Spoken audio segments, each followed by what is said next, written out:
So when it comes to defense, what type of slides should I have in my defense? Or what type of slides does my committee want or not want? Remember, in your defense, your committee's already read your dissertation, more likely than not, more than once. So they know what's in there. They're looking for you to highlight your findings. They're looking you to highlight what it means, how it fits in with the literature. And they're looking for you to do it within the guidelines of what your institution wants. Because many times an institution will have just a PowerPoint deck of slides that use these, put your stuff in it. So, a lot of times that's defined as to what you're going to have in the slides or what the slides are going to be. So you have to fill it in from there. I want you to remember that when you're talking and you're showing slides, people read faster than you talk. So if you end up putting a lot of words on your slides, paragraphs, things like that, they're intent on reading them. They're not listening to you. And they're done reading them before you're done talking about them. And this is when chaos can ensue in a dissertation defense, because you in effect have lost control. And if they're sitting at home or in their office and you're somewhere else on a Zoom call and you're reading these things and they've already finished, they're on the web. They're searching for tickets for their next vacation or what movies are playing, or they're doing something. And then they're coming back. And their attention has been on and off, now back on. And this is when we get weird and wacky questions that you may have already covered or they've developed based on whatever they're doing.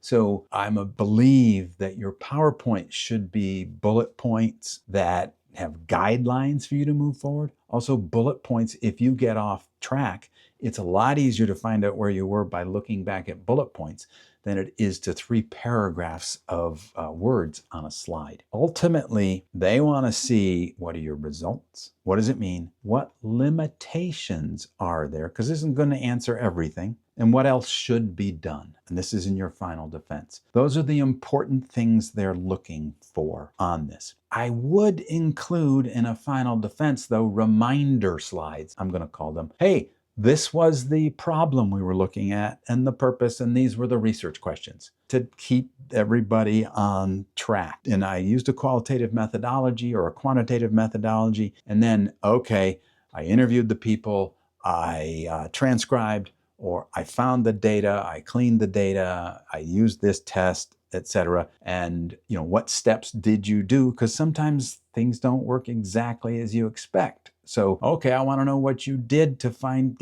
in a quantitative study to normalize the data so you could use this specific test. And then you have to be able to explain and tell them, I did the log of the certain variable or something, and that allowed normality to be an assumption that was met.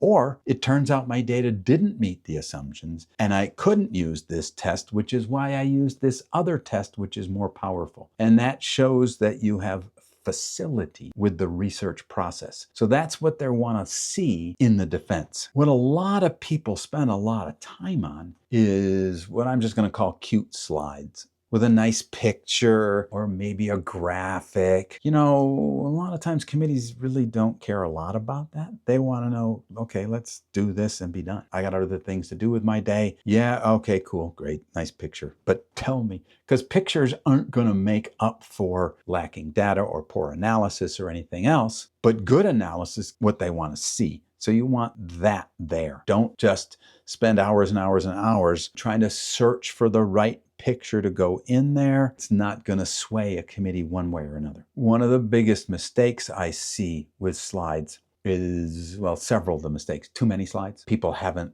gone through this ahead of time. When a committee says, you got 20 minutes or you got 30 minutes or whatever the time period is, and let's say you've got 30 minutes to do this and you're at minute 42, they're not happy. They have lives that they plan. So they want you to be responsible and do that. So you need to go through this multiple times so that you're comfortable with it and you can meet the time frame that is involved.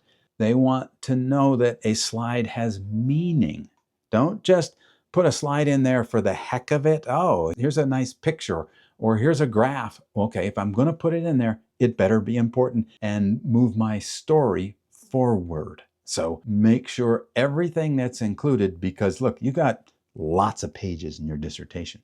You're not putting them all in your slide. You're hitting the major points. You can always refer back to things from your dissertation. Oh yeah, that's from so-and-so, or we did this, we did whatever it was.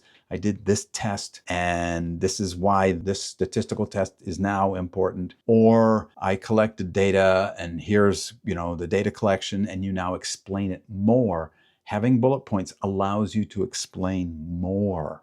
So putting too much on a slide is a big mistake I've seen. When you're on your proposal defense, your methodology slide is bullet points of your methodology.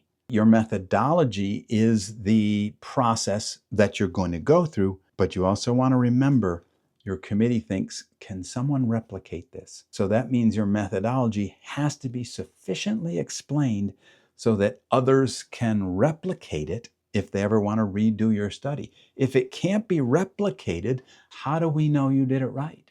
How can anybody check on this? Or was it just magic? And we don't want to deal in magic. There was a poster I saw once, and this has nothing to do with religion or, well, maybe a little, but it says why God couldn't get tenure. And one of the points was because his work couldn't be replicated. Well, we want people to know they could replicate your work if they want to try to do it elsewhere.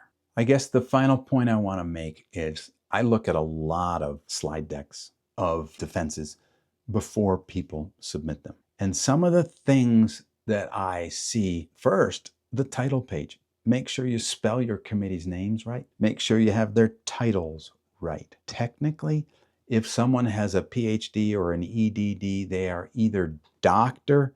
Jones or Sally Jones PhD or Sally Jones EDD. It's not both. Technically, that means you have 2 degrees. So you want to make sure. And I've seen a lot of people list Sally Jones PhD when Sally Jones has an EDD or vice versa.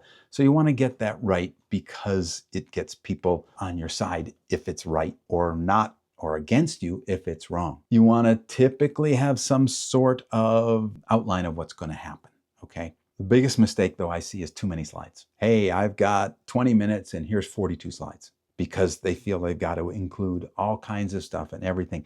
And they're not going to finish in 20 minutes with 42 slides. I guess that the biggest mistake should fall to they haven't prepared. They haven't gone through it ahead of time.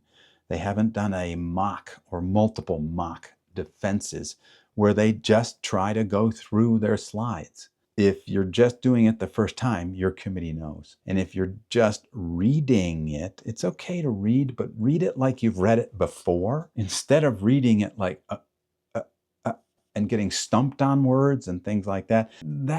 Some people can think that's a measure of disrespect. If you're prepared, though, more often than not, they're happy. I want to wish you good luck on this process. I know you can do this. And if we at Beyond PhD Coaching can ever help you, please reach out to us.